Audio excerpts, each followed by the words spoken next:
It's time to start your life the way it is meant to be. There's only one time when it will be too late, and you don't want to wait for that. This is Now or Never. The choice is yours. Your host is Karen Wright. Today, you're about to meet some amazing people. The stories are not always happy ones, but they define a healing process. Listen with an open mind and an open heart. Now, here is Karen Wright. Welcome, listeners, and thank you for joining on this beautiful October day. Fall is in the air where I'm living at. I'm in Utah, and it is absolutely beautiful. We got snow up in the mountains, and it was a little chilly this morning hiking the dogs. It was like 25, not 25, 20, 28, 20, 30, 30-ish outside, and I was like, walking quick. So it was crazy. Today's title is called Discover Your Authentic Self. And our guest today is Liz Wolfe. Liz, how are you doing today? I am doing very well, and it is a lot warmer than 28 degrees where I am in New York City. So for that, I am very grateful. I am not ready for that yet. I know. I was like, oh, it's a little cold, but it's all good. And then fall in Utah is always different because we can get snow, and then it warms up and melts, and we get like this heat wave. And then it snows. I mean, it's just crazy, but kind of keeps us on toes. You know, we're on our toes all the time thinking, what's going to happen? Where are we at? How do we dress? What do we do? So it's like amazing, but I love it. So it's a good thing. Today's show is about expressing your real you. Do you express the real you? What keeps you from embracing it? Today, as we talk to Liz, who is a business coach, about finding out your authentic and abundant self. She'll share her journey of growing up on a sheep farm with her mom and sisters and how it defined her and impacted her success as a business owner. So Liz, thank you for being with us today. Oh, thank you for the invitation. It's very exciting to be live on the radio. I mean, what could be better? Right? And we're Facebook Live. And so people are watching and listening. So it's just like it's a win-win for everybody. So it's awesome. I want to begin with grounding ourselves. And listeners, I invite you to join us. I want you to get in a comfortable position, closing your eyes, and just making sure your legs are not crossed. Everything is just square in the chair or wherever you're at. I want you to take a deep breath in through your nose and release through your mouth. Another deep breath in and release. Now I invite you to take your hands and wrap them up around your shoulders, giving yourself a big hug. And as you do this, let's continue our breathing deep and repeating 3 times. I am worthy of my love. I am worthy of my love. I am worthy of my love. I am worthy of my love. Take another deep breath in and release. And now with your finger, tap 3 times on your chest, repeating the word accept. Accept, accept, accept. Another deep breath in and release.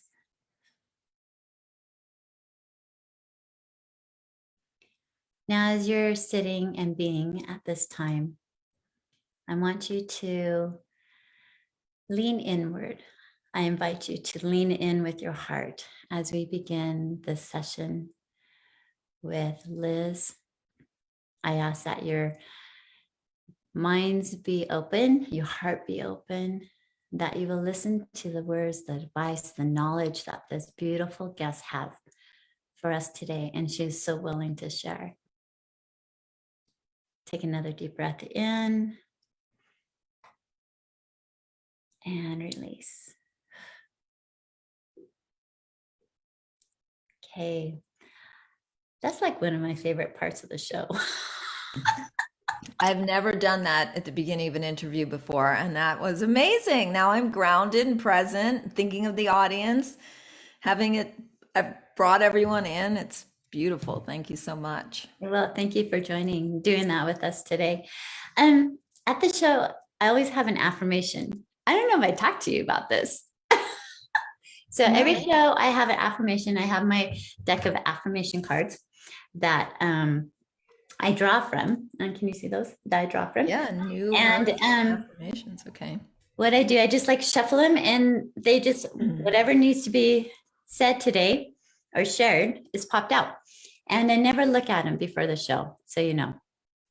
But I invite you, Liz, if you feel comfortable, when I read it to you, like what came to your mind? What were your thoughts when I read? And if you would share with the listeners, I would love that.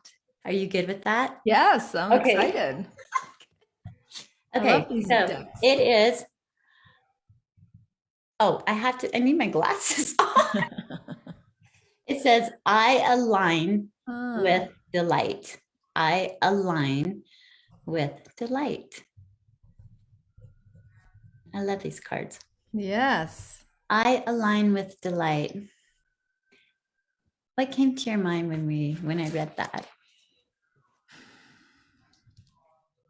One thing that came to my mind, a lot of the foundation of the work that I do is around principles of abundance. And one of my favorite quotes from Wayne Dyer is, abundance is not what you acquire, it is what you tune into. And so this is align. So when I hear I align with delight, what I hear is that delight is available to me. Delight is here. Delight is here. It's not just even available to me, it's here. And as I align with it, then I will experience delight rather than working towards or acquiring. So we could take the word abundance in his quote and put in a delight. We could say, delight is not something you acquire, it's something that you tune into. So that's really amazing. And I love to be delighted. Let's be delighted. What's more delightful than to be delighted? Right. I appreciate that. Listeners, I align with delight. Put that on your mirror, like I have on mine, on your closet door, on your sticky note, whatever. And for this week, I want you to put it in a place where you can see it.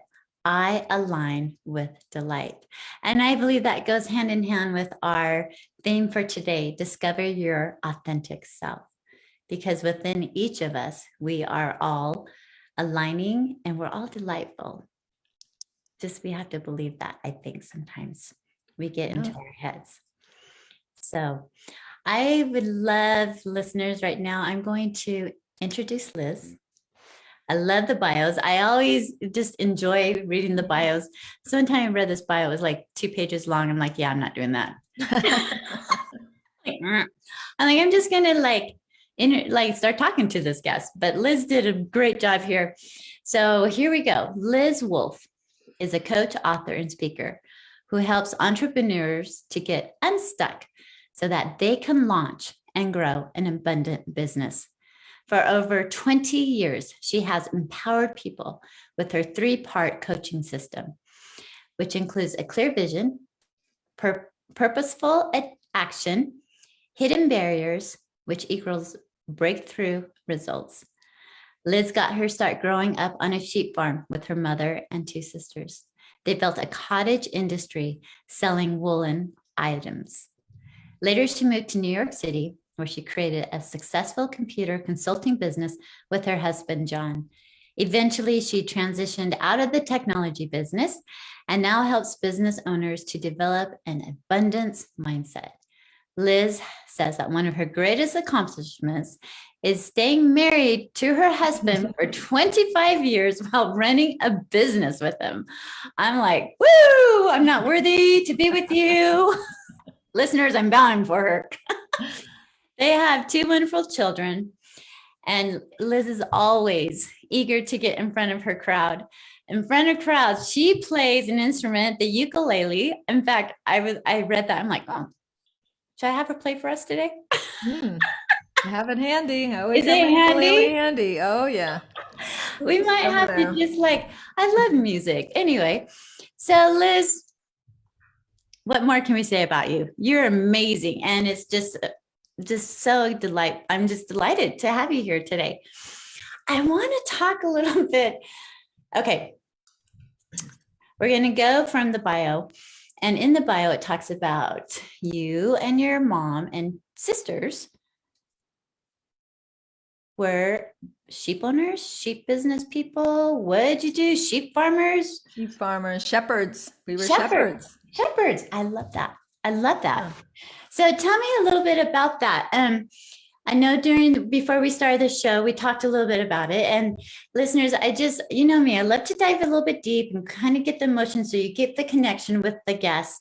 And I would love Liz to tell the story. I love stories about this time in her life, her age, and kind of what was going on that was out of her control. And maybe how you dealt with it, maybe feelings, if you can pull those up for a moment to share, because there's so much of this going on in this world right now that I'm sure my listeners will gain something from your story. So if you could start with that, I'd love it. Thank you.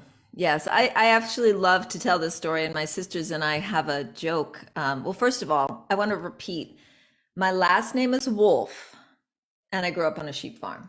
So we had a saying on the farm, wolf's the name, sheep's the game. My mother was a very clever person, very intelligent, very clever, very creative. And so that's the first part of the joke. But the other funny thing that my sisters and I get a big kick out of is that all the mileage we've gotten out of the fact that we grew up on this farm, it's helped with college essays and job applications and webinars and radio interviews. So it's a really wonderful, deep and rich story, but it came with a lot of pain as well. There's no doubt about that.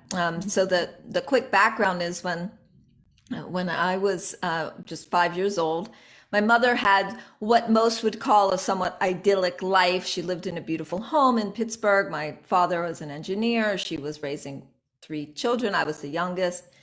And she just decided this wasn't it for her. The year was 1969. Now you know how old I am. It was 1969, and there was, a lot going on in the world. And she said, nope, this isn't it. And so she moved. They together, my father and my mother bought a 148-acre farm outside of Pittsburgh. And roughly a month later, my mother bought her first 3 sheep. Okay. And I still remember those sheep being unloaded from that truck into this field. And there was, I don't know what her plans were, but fast forward 300 sheep. So 3 became 300. Wow. And 3 years later, I guess there's a lot of power in threes in this story. 3 years later, my father said, I'm not a farmer. I'm not a sheep farmer. I never wanted to be. He was not interested. So he moved back to Pittsburgh, and thus ensued a somewhat unfriendly, unhospitable divorce. It was a lot of yelling and screaming. My mother's Italian, so that's like the thing that you do as you scream, at least in her family. And what happened was, at that point, and it was the energy crisis, and there was just a lot of things that were going on, and we had to figure out how to survive. So it went from like hobby farming to survival farming. And the good news was, as I've already said, my mother's very creative and intelligent. But what we started to do is we started to make items from the wool. So we would spin the wool, and we would go to festivals, and like at the age of 8, or probably at that point more like 10 or 11, I was literally in front of crowds of people spinning wool, explaining the virtues of wool so that they would buy the yarn. And we became kind of a show, it was all to make sure we could pay the rent and the mortgage. That is incredible. So how long did you guys own the sheep farm? So all the way, I lived there until I went away to college. I believe she sold it a little bit after I graduated. So somewhere Some almost 30 years. Wow. Yeah, almost 30 years. She had that. That's So, incredible. yeah. And That's my mother was way ahead of her time. She was doing organic farming. She was doing a CSA, like community supported agriculture. She was doing school tours. She's doing all kinds of wonderful things. That's amazing. And I love the role model that she set for you girls. You've moved forward, and all of you sound like you've done great in business or whatever your dreams have been, and you've created that life because of that. I love that story. So with that, so growing up with a sheep farm with your mom and sisters, how did that define your impact with business moving forward? Yeah, well, the good news is that we really did have a very viable business model, but my mother was a terrible businesswoman. She was not good with money. She didn't teach me how to be good with money. So I had all of this like entrepreneurial training, sales training. I mean, it was deep, right? I'm like 10 years old going, would you like to buy this lamb sandwich? But I didn't get to see the value of the abundance of creating it. So I've always said that if my mother had a coach like me, a business coach like me, it would have been so different for her. Yeah. And so I learned so much from that experience. And then through that, I got to see, many things of what to avoid in my own business. But right out of college, I had my own business and it failed. So I also I don't want to recommend that as a learning model, but there's some value to learning from those experiences. I agree with that. Life's not always easy, and we have these ideas and we run with it. And then pretty soon we're running with our tails between our legs because it didn't turn out. And the vision was just crushed. But I also know that Ford and these entrepreneur people failed multiple times before they became successful. And I am a firm believer that we learn our most when things are harder for us, when things are not working out, because all of a sudden we're thinking, okay, we need to think outside the box. We need to leverage. We need to bring people in. What are my weaknesses? And I think it starts opening up people, if you're willing to open up and look inside going, wow, I totally screwed up on this one. So I think there's power to it, just like you said. Yeah. And further to our theme of this, which is all about authenticity, I can tell you why the business didn't, that I failed. And I hate actually that word failed, but I could tell you why, because it wasn't authentic for me. What I was actually doing was when I got out of college, I said, well, let me open a store and I could basically save the farm. I can help my mother to sell these things. And again, I didn't have support, really. I didn't really have support, and it wasn't authentic to me. It wasn't what I wanted to do. I was doing it for her, which was a very loving thing to do, but it wasn't motivating or inspiring. So a lot of times when you have resistance, that's a place to look. Is this authentic to me? That's a really good point. And I've told my kids as they've gone through college and things like that, it's like, find something what do you love? What do you love? Whatever that is that gives you that light inside, that spark, and you're like, oh, I love this. And then be able to take that and make it work into bringing money in. I mean, to me, that's like a win-win. It's like, here we go. I'm doing what I love and I'm making money doing it. And it's not really a job. And I think sometimes we put too much emphasis on the idea and not enough on the authenticity of it. Yes, I love that. Listeners, we're getting ready to go into break. Remember our affirmation, I align with delight. And we're talking about being our authentic selves. Stay tuned as we come back with Liz Wolfe right after this message. All right, perfect. All clear. Back in about 2. Hey, thanks. How fun. That was great. I loved it. That was great. Oh my God, you're so good. You're really good. Thank you. This is all new to me, because I'm 6 months now doing this. And it's smooth. So much fun. So much fun. I love it. Thank you for doing the line. I align with delight. Sorry, I didn't mention that prior with the affirmations, but I love how they will mingle in with the topics, or they just hit right on. And affirmations are really important in my life, and kind of like reprogramming the brain, I am wonderful, or I am aligned with delight, whatever it is. So I love the seeming randomness that's not really random. I have the Louise Hay cards stacked over there. And so that's great. Those are, I love them. And when I'm doing workshops or things, I always pull them out and I always have people pull them, and it's always perfect. No matter what it is, it's always perfect. And of course you can make them perfect by internalizing them as well. Yeah. That's the beauty of it. You can apply it to you. Yeah. Yeah, I think it's great. Okay, so your ukulele is close. Let me get it real quick. Oh, my listeners are going to be in for a treat today.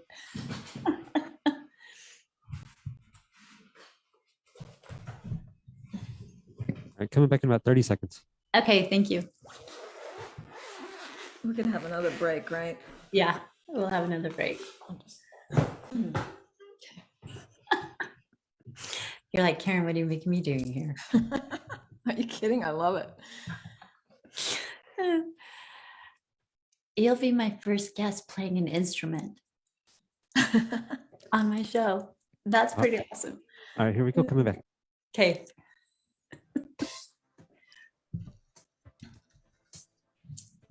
You are listening to Now or Never. The choice is yours. To connect with the program today, please call us at 1-888-346-9141. That's 1-888-346-9141. If you'd rather send an email, the address is Karen@shinenowornever.com. Let's get back to this week's show. Here again is Karen Wright. Listeners, welcome back. We have been listening and speaking with Liz Wolfe. And I love this what she talked about. Liz Wolfe, who grew up on a sheep farm. She brought that to my attention. I'm like, oh, I love that. Wolf and the sheep. So you can't just, you can't disguise her. She knows exactly what she's doing, how to do things.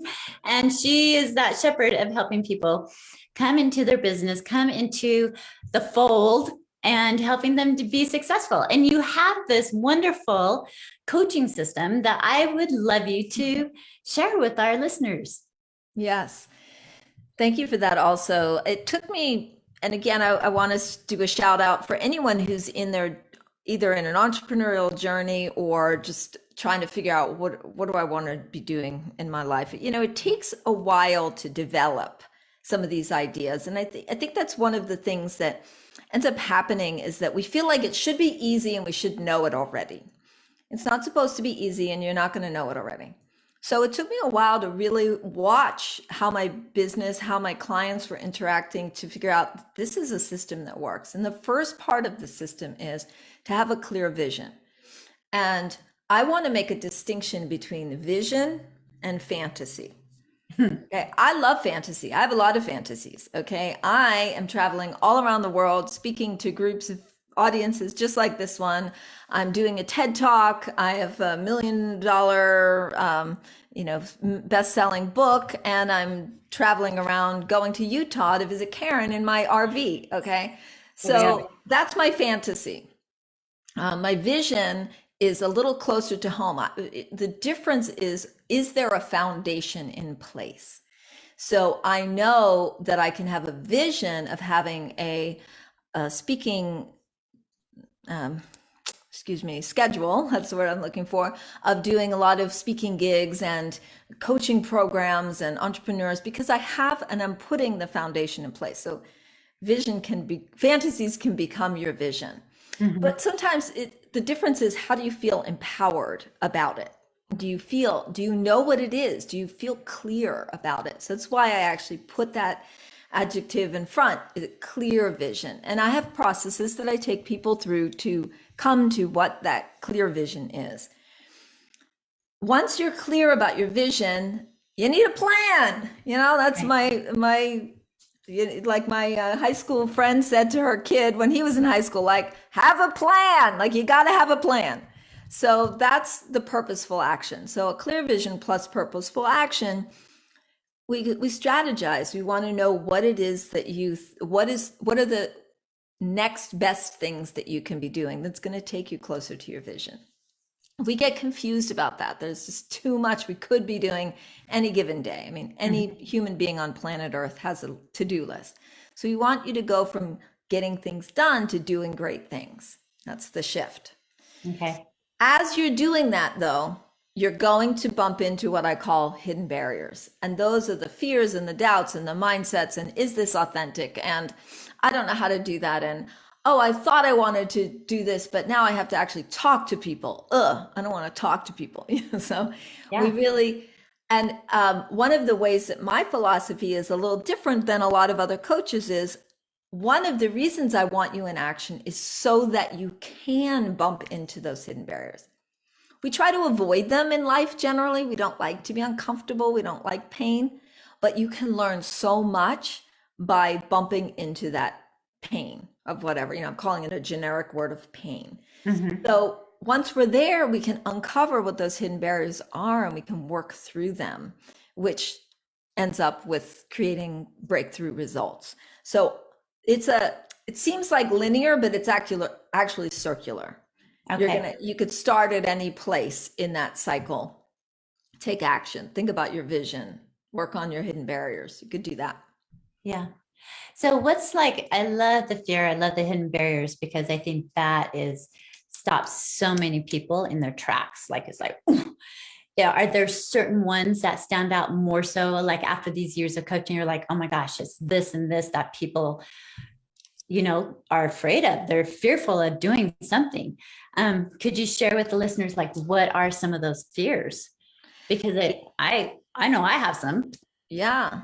I want to see if I'm like the normal. Well, what I would normally, especially, as a coach, what I would normally say was, well, give us an example, Karen. What's a fear or a doubt that you would, that you feel like you bump up against? Do you mind me asking? Oh, you're putting it back on me? Look at you go. I mean, I'll reinforce you. I'll back you up. Yeah. You know what? Sometimes my fear is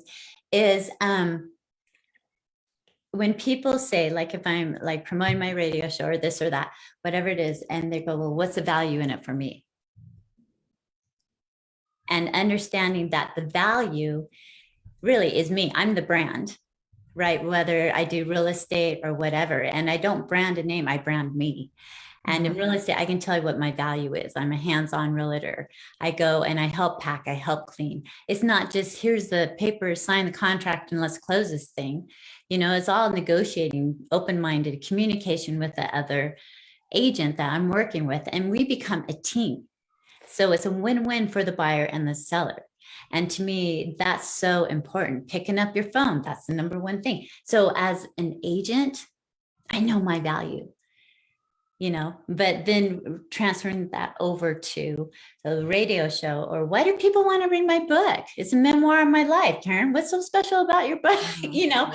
And promoting that. So to me, it's like finding the value within me. Yeah. Well, one of the things that we were taught as children is don't boast, don't brag, be humble. And I don't buy that, actually. I'll put it a slightly different way, but bottom line, if for the listeners right now, is that's a bunch of baloney. Don't buy what they're selling. So being humble doesn't really get you anything, first of all. There might be people listening right now like, what are you talking about? It gets you friends. It gets you, people like to have you at the dinner party. It's such a nice, unassuming person. That's great. Do that at dinner parties. But when you're in business, or you're, out with your real estate or promoting your radio show, there's no purpose in dumbing down what you're awesome at. So that's the first thing. Okay. We don't need to dumb ourselves down. Well, Marianne Williamson, right? The quote, I don't remember the exact word, but there's no nothing special about dumbing yourself down so other people feel more comfortable. Okay, so that's one thing. But I look at it not so much as boasting as just being with what is. I mean, I'm an amazing radio host. I'm an amazing, I have fabulous guests. I'm, what's the value in working with me? I help you to buy and live in your dream home. And I'll be your team, I'll be your partner in doing that and getting that. We become a team. They don't want to know because that you're the one who stays late to look through the most listings. They don't want to know. They don't want to care about any of this stuff. Right. If you notice, the question is, what's the value for me? But we hear it like, what value do you have? But that's not what they're saying. They're saying, let's pretend I'm that person, right? What's the value for me? People only care about themselves. They don't care. So they want to know that you're going to partner with them. And I don't know how many women versus men might be listening right now, but this is another way that women have in again, dumbing ourselves down, making ourselves more acceptable. We don't want to shine too big. We might get a little too much attention. We might appear brash or boastful or those kinds of things. So I'm unapologetic. That's the way I approach it. I'm unapologetic. Now, the really interesting thing about this is that if I'm a human being and I say, what's the value for me? What I really should be asking myself is, am I committed? This is as the customer person. Am I committed to creating value out of this relationship with Karen? But people don't ask it that way. But you want value? Create value. That's kind of a funny thing.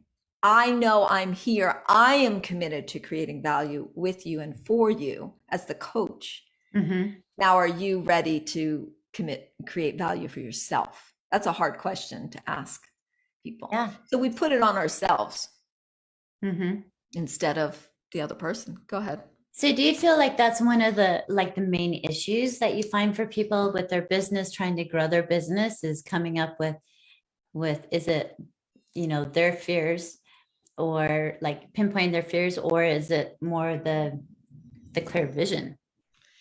Well, it's got to look at it like a puzzle, right? There's got to have the vision and stuff. But even when I'm doing these vision conversations, people will say things like, well, I'd really like to say this, but I'll say this because it's more realistic. Or, we have this way of dumbing down. Now, sometimes we have this way of being completely in outer space. And that's why I make the distinction between fantasy and vision. That can be your fantasy, but probably not going to happen next year, But one of the things that we do have fears about is that people won't get value from their interactions with us, that they won't get value. And what we tend to do when we're afraid of that is we give our services away for free so that we can prove that it is valuable, or we underprice ourselves a lot, or we work way more. I actually have a bad habit of this. I'll be like, well, the calls are 60 minutes, and I know we're on to 70 minutes now, but, I want to make sure, they're committed. So I'm committed. So there's these ways in which we want to buffer it. We want to pad it so that it's see how valuable that was, instead of just being present to, we're already valuable people committed to each other, to creating value. Yeah. I think that's really important. And those are I'm making notes over here. That's why you keep seeing me going, oh my gosh, I got to write this down, because I'm yeah, that's me. That's me. I'm always learning with this kind of stuff. Do you find that you're, so when you started this business, you were working first with your husband, right? Or did I flip it around? Well, I've been, as you know, from my entrepreneurial background, I had jobs where I worked for people and got a salary, but they were few and far between. I was already doing computer training. That was my background, as I was doing computer training and consulting. And John had a job he had a regular old job, but it was a sales job. And I kept saying, if you quit that job and come do the sales for this software instead of doing that sales, then, we have our business. But he had to warm up to it because he's a good New York boy, is supposed to grow up and get a job, born New York, born and raised. So it took him a while. But sometimes I think back and I remember those conversations very clearly. And I almost feel like I didn't really think that through very much. I was just like, yeah, do that. Come on, quit your job, come over here. I just had so much confidence in him and what I was doing. Then we got married. Oh, how'd that go? Yeah. So now I was like married. Oh, and then we started to have kids. Well, we had 2 children, not right away, but we had 2 kids. So then we got an office, then we got employees. And so we had, it was more than just now we're working together and building a business, which seems a little bit idyllic. We definitely had some growing pains to go through with that. And I bet that I know there's many, many people who work with their partners, right? And how do you leave work at work and home at home? How do you cut it off and go, okay, we had those issues today at work. I have to leave them at the door as I walk in. Is that possible? Does that happen? Did you guys do that? That's a really good question. Well, the irony is that we both live and work. We got a townhouse in Hamilton Heights in New York City, and we did that on purpose because we did have an office, and we were like, well, we might as well we have an office downstairs. We live upstairs. It's a beautiful historic townhome, and I know that it's an interesting thing to say that because my work is such a big part of what I do because I work for myself, because I'm here at 10 o'clock at night. I'm doing stuff. I just need to go down and send that email. It was never really something that bothered me. I think that what actually it gave me the ability to do was to, when my children came home from school, it gave me freedom to be able, time freedom. Time freedom is something that people want. And it's a good reason to be an entrepreneur. Money freedom is a big reason, and time freedom is as well. And it's not like I'm not the 4-hour work week guy. There's a book, The 4-Hour. I don't know. I don't really believe it. I'm sure maybe he works 4 hours. Somebody's working more than 4 hours in that office. Somebody is working more than 4 hours. Right. So it's not so much like I don't want to work. I love so much what I do, but I want to be able to choose what I'm doing when I do it. And so when my kids were little and sometimes would cry when they came home from school, I had to rearrange the office so that John was in the back because he couldn't really tolerate that. And I don't blame him. You don't want a kid screaming in the background while you're on a sales call. But on the other hand, it just allowed me to be available to my children. And then when I got them settled in, I could come and continue to do my work. So it's a blend for me. Yeah. Yeah. And I think you find the balance. You have to balance. And to me, balance sometimes can be really hard in whether you're working with your spouse, just in general. Like if you've been a stay-at-home mom and all of a sudden you're out in the workforce and trying to balance working, being the best worker you can be, but then coming home and being able to still clean the house, cook, do the other things, and you're just dead. And it's just like the balancing act. And I feel in life, we're always readjusting our balance.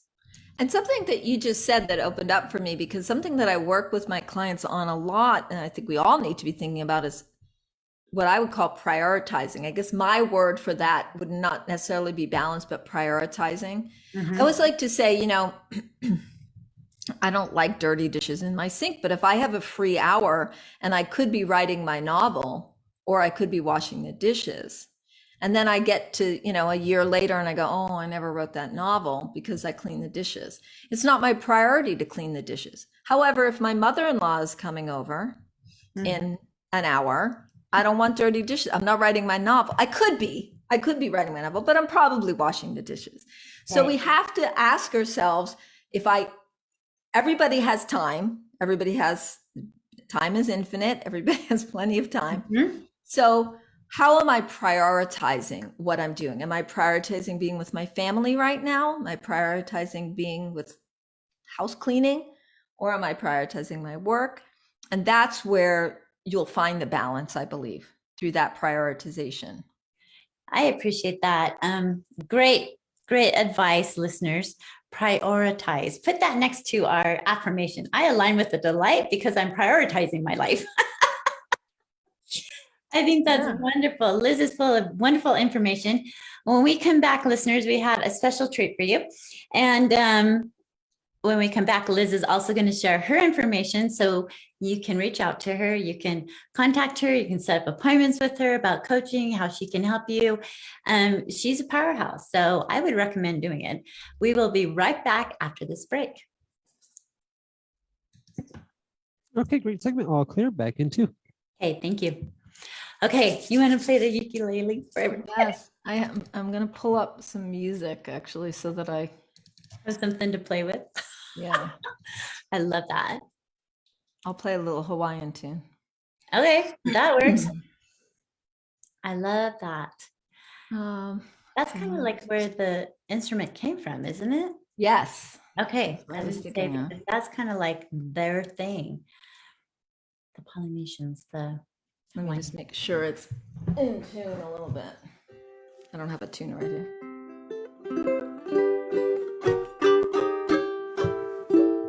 Good enough. Good enough for me. Get back to you.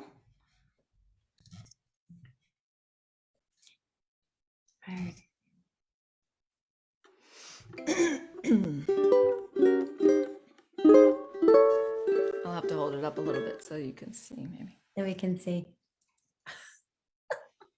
That'd be good. Yeah, or you can stand up. Is that Good. better? How about this? I'll do. Okay, yeah. That's awesome. Stand up, I think it'll So help. do you sing too? I do. That is something I took voice after my divorce. Got divorced 7 years, and then like 3 years afterwards, I'm like, I've always wanted to sing. So I started voice lessons, and I took voice lessons for like 3 Nice. years. Yeah, so much fun. Are But, you still singing? No, like COVID hit, and my instructor moved. It was just kind of like one of those things. But I keep thinking I want to go back doing it because my voice was improving, like range of what I could Come do. back in 10. Okay, thanks. I have a little story about the ukulele too. I'll preface. Okay, perfect. That will be good. You are listening to Now or Never. The choice is yours. To connect with the program today, please call us at 1-888-346-9141. That's 1-888-346-9141. If you'd rather send an email, the address is Karen@shinenowornever.com. Let's get back to this week's show. Here again is Karen Wright. Listeners, welcome back. We have had some great information from Liz talking about her coaching system. It's all about clear vision, purposeful action, hidden barriers, and then breakthrough results and taking action. And before break, we're talking about, she talked a lot about how we as individuals dummy down. And I'm like, yeah, that's me. And finding the value in you. And you give your services away, or you're like, oh, here, give this, do that. And you're not reaching your full potential. And we talked about the value and prioritizing and the balance. And I call it balance. She called it prioritizing, which makes good sense. If you prioritize, then you're going to find that balance in your life. What's really important, what can wait, depending on what you want in your life. And prioritizing to me is something I know in my mindset, I'm like the squirrel. I've got so much always going. And so it's like, prioritize, Karen, what's next? And I think that's very important, whether it's in your personal life or in business, whatever aspect of life you're thinking about at that moment is prioritizing. So a lot of wealth, a lot of information. And Liz has a special treat for us. So she's very talented. And as I told her in break, this is the first time I've ever done this. And so I'm so excited with you, Liz. Liz plays an instrument and she's going to tell us about the instrument and a little bit of history about it. Are you ready? Yes. Okay, here we go. Okay. So this is my ukulele. It's actually ukulele number 5. Once you buy one ukulele, you tend to buy more. So my quick story about the ukulele is I sing. I love to sing. I am been singing since I was a kid, and I always wanted to play the guitar. And I always wanted to play the guitar because the guitar person is the one everybody's gathered around. In those, it's always the person people want to hang out with, right? And so there was a little bit of that, but there was also the part where I couldn't accompany myself. I could only have to wait around for other people to accompany me. So but I never learned the guitar because, if you've ever tried to learn any kind of instrument, it kind of can hurt your fingers. I was at a music festival and I was watching a banjo player. And the banjo player was playing the banjo in a strange way. He was playing with his hand over the neck of the instrument rather than around. And I realized by looking at the Jumbotron that he was doing that because he didn't have any fingers. And I had one of those epiphany moments and I said, Liz, you have fingers. Yeah. And around that same time, a friend of mine was learning how to play the ukulele. Said, no, you got to learn how to play the ukulele. So the two events happened separately, but he lent me a ukulele and then told me which one to buy. And then I figured out, the pain doesn't stay very long. You build up calluses. So, it's a metaphor for us as in life. The pain is not always going to stay, and you build up calluses around it. And I don't mean to guard yourself. I just mean that you learn about the pain. And so then it becomes and then sometimes you don't even mind. Like, I don't even mind it. I know now that pain represents, I just spent a really fun afternoon playing with my friends. Right. So that's the one thing. And the second thing is, it's really not that hard. Honestly, like, and there's different levels. Like, I don't have to be amazing to have a delightful time, to align with delight. I can really relax and enjoy myself. And I don't need to make it hard. So I've learned quite a few songs. And of course, if people hear the ukulele, they think Hawaii because the ukulele came from Hawaii. I don't actually know that many Hawaiian songs. I mostly play bluegrass, believe it or not. But I will play this little grass shack song for you. Okay, here we go, listeners. Now, and you'll learn a little Hawaiian too. Hear that okay?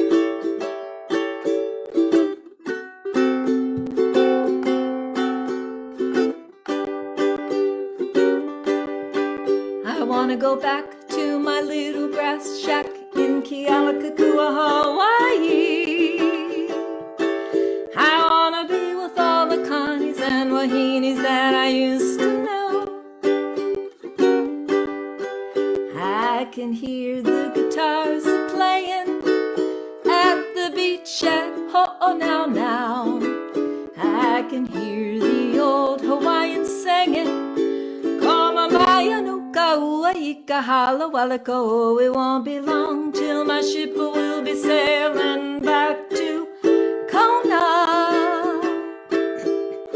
a grand old place that's always fair to see. You're telling me I'm just a little Hawaiian and a homesick island boy. I wanna go back to my fishing poi. I wanna go back to my little grass shack in Kealakekua, Hawaii, where the homa homa nuka nuka apawa'a go swimming by,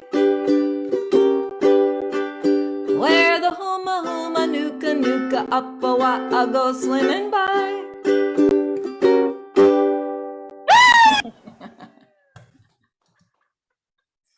I love that. Listeners, I hope you enjoyed that. I love the words. I don't even know how you can pronounce them as quickly as you A do. lot of practice. A lot of And practice. I could understand what you were saying. That was like the first time I've heard that song where I was like, oh, that's what she's saying. That's what the words are.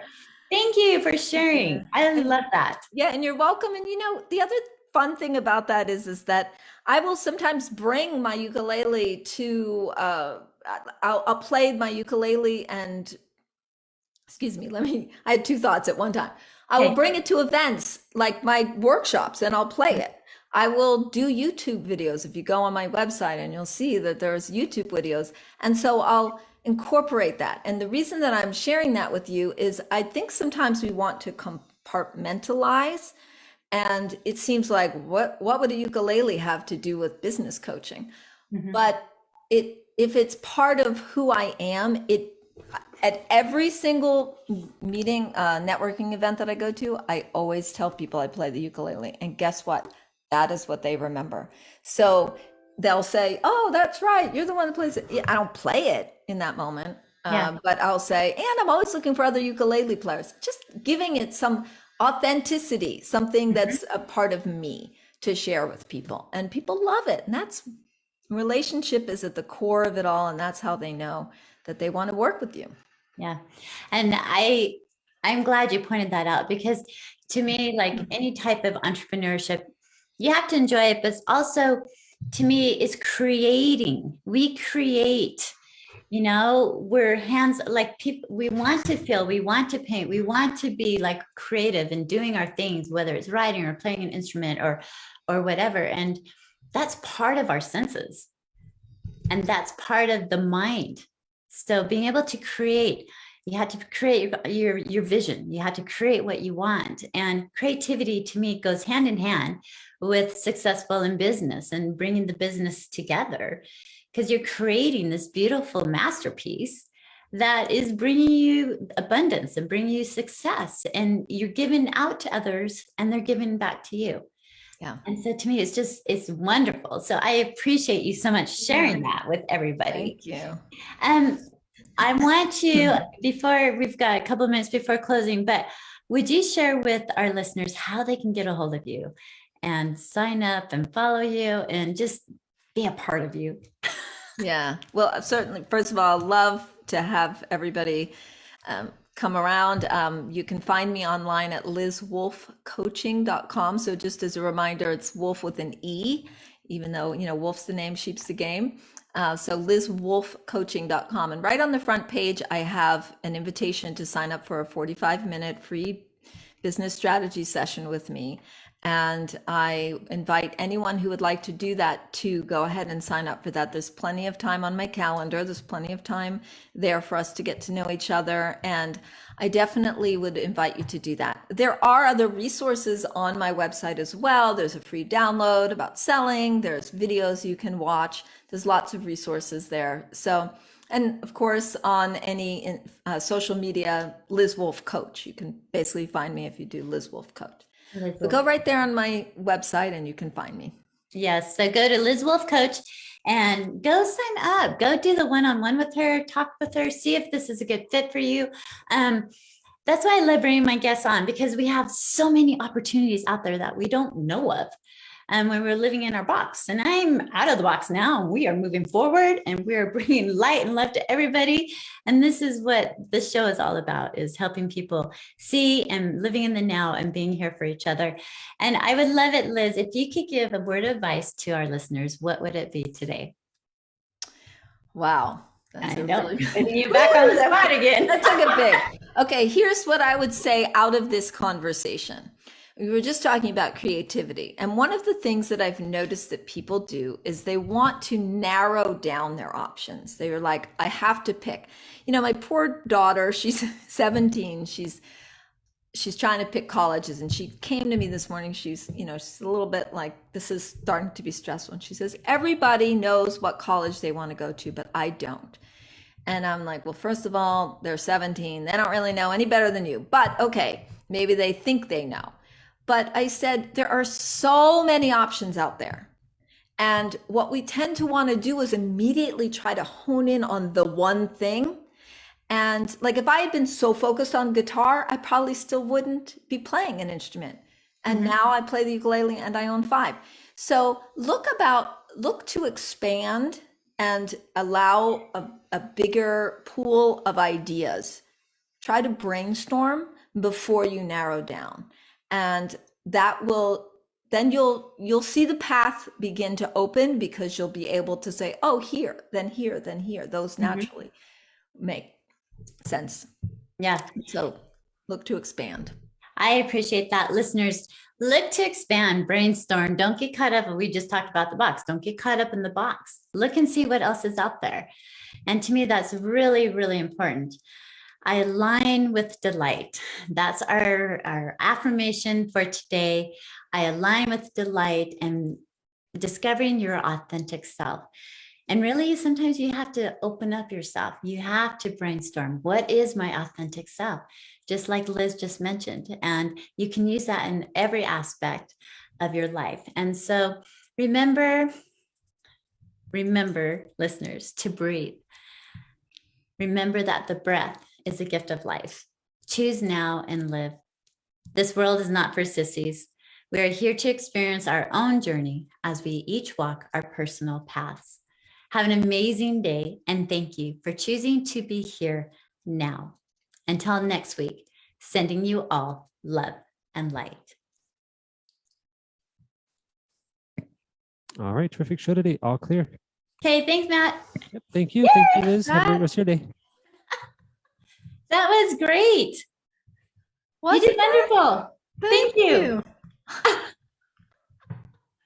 That was so much fun. Oh, and that was such a good interview, because it wasn't all about how to sell or business, business. Like we brought it in, but there was so much more authentic talk about really who we are. And I loved it. I loved every minute. I can't wait to share more now that I've done it, to share with everybody. Yeah, it's kind of, you're kind of nerve-wracking going, I don't know. I don't want to share yet until I know it's going to be good.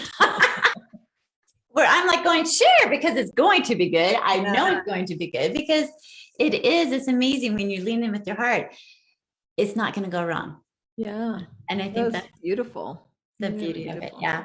Yeah. And I love it. And if you have like ideas of other people who might want to be on my show, to share their life experiences, to share what they're doing in business, whatever it is, I'm like, yeah, I'm starting to book for the new year. And okay. Yeah. I will definitely think about that. I'm sure that I do.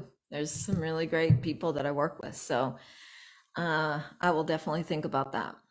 Okay, that would be great. I enjoyed having on. And I'm like going, okay, well, maybe we need to have a 45-minute coaching series, you and I. Sign up. You know where to go. We can like brainstorm, get the clear vision, things like that, because it's just kind of fun. All of this has been so new for me, and not the real estate side, but this other new adventure is like a new adventure, and it's just so much fun. I'm like, okay, so how can I, give to people and still receive income for what I'm doing, So it's trying to figure out the next steps on doing that kind of stuff. Yeah, I think that would be amazing. Just, I would love it. Let's just pick a time that you feel relaxed, and let's explore some options in terms of what, like what we just said. Let's expand and think about vision and what you want to create, and something, I wish we had like 3 hours to have these kinds of conversations. But one of the things that you said, was, oh gosh, I had it and then I just lost it. In terms of the value that I bring, that's a really tricky question, which is kind of why it was a little hard to answer, which is, what do I think my value is that I'm now trying to communicate to other people? Mm-hmm. And are they going to think it's valuable, and are they going to want to be a part of that? And I'm guessing that the real estate side is, look, I get it. You'd be a great person to have as a real estate agent. It'd be awesome. Yeah. But then when you walk into these new waters, like, well, I don't know what the pool, what temperature that pool is, and how that's going to come about, and so where it might lead, and that's the fun that I have every day talking to people. I love that. Yeah. No, we'll have to do that. That will be good. I will go onto your website and click in and kind of figure out, because it's like, yeah, I think I bring my guests on.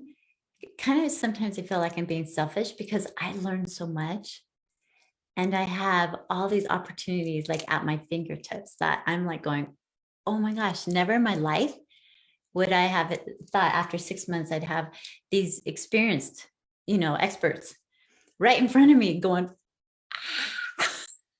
and I'm back here going, oh my gosh, every week, like this is what fills my cup, is having my guests, having you on the show, because you fill my cup, you give me ideas, you help me expand and kind of dig deep or start asking those questions. Like when you threw it back on me, Karen, what are your fears? I'm like, shit, what are you talking about? Don't tell me that, Liz. I love the fact that you did that. No, but that's what it's about. Feeling uncomfortable in your skin for a second.